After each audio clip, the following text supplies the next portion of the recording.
Merci Stéphane. Bonjour, mesdames et messieurs. C'est très impressionnant de voir autant d'intérêt, j'espère, pour la 5G. En tout cas, ça va bien au-delà et je suis tout à fait d'accord avec Stéphane. On va surtout essayer de parler d'usage. Donc cette mission industrielle 5G m'a été confiée par Agnès Pannier-Runacher et Cédric O le 19 octobre. Alors effectivement, j'ai accepté votre invitation, mais je vais peut-être en décevoir certains. Ce n'est pas pour vous parler des recommandations, puisque c'est à la fin qu'on parle des recommandations et pas au début. Alors, en revanche, le cadre, qu'est-ce que c'est ? En fait, on est en France, donc il y a beaucoup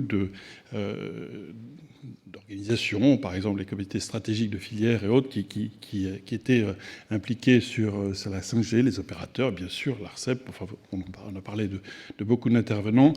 Il semblait intéressant de mettre tous ces gens ensemble pour faire en sorte que la 5G, qui est une technologie, elle débouche surtout sur une nouvelle étape pour l'industrie française, puisque ça fait partie du plan de relance de l'industrie.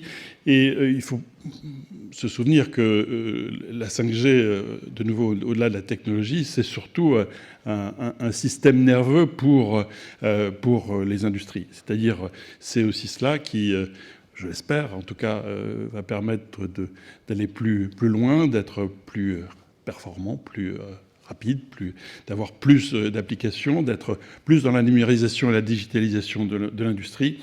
Et donc, on essaie en ce moment, dans les premières auditions, puisque le travail se fait par audition et puis par retour de terrain, d'identifier un certain nombre déjà de cas d'usage qui vous intéressent, qui sont importants et stratégiques pour vous, les freins qui peuvent survenir dans ce contexte-là. Il y en a sans doute beaucoup, puisque quand on passe dans une nouvelle technologie, mais aussi dans un nouveau... C'est un nouveau stade dans le développement de la numérisation, de la digitalisation de l'industrie. Donc on a beaucoup d'autres éléments qui interviennent que la technologie purement de 5G. Donc tous ces éléments-là, on essaie de les identifier avec, autour de la table, des industriels. Dans le groupe de travail, il y a des intégrateurs, il y a des représentants des comités stratégiques de filière, infrastructure et l'innovation. Et puis, j'ai voulu associer un certain nombre d'experts indépendants pour essayer de bien représenter l'écosystème. Parce que l'idée, c'est quand même de mettre tout ce monde en mouvement sur la 5G, en essayant d'accélérer, en essayant de faciliter, en essayant d'avoir le meilleur dialogue possible. Et que là-dessus... on ne gagnera qu'ensemble. Ce n'est pas en résolvant, et c'est important, le problème des bandes passantes uniquement, qu'on résoudra le sujet de la 5G industrielle. Mais la même chose, les opérateurs, les intégrateurs, les fournisseurs de solutions doivent un peu trouver leur place et vous offrir, en tant qu'industriel, les meilleures options. Donc, voilà où on en est. On travaille, on a commencé le travail. Il y a un certain nombre d'auditions. D'ailleurs, des gens qui sont dans la salle ont commencé à venir nous expliquer un peu où ils en étaient et ce qu'ils souhaiteraient.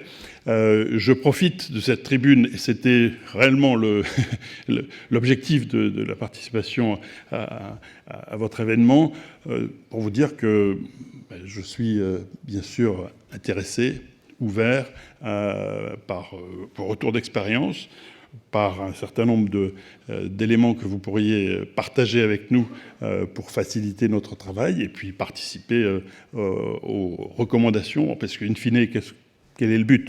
C'est de sortir, alors fin février, début mars. Vous n'êtes pas sans savoir qu'en avril, on a quelques événements. Donc il faudra certainement sortir ces 10 ou 12 recommandations plutôt fin février, début mars. Voilà, j'espère pouvoir rencontrer le plus possible de personnes ici ou dans les stands.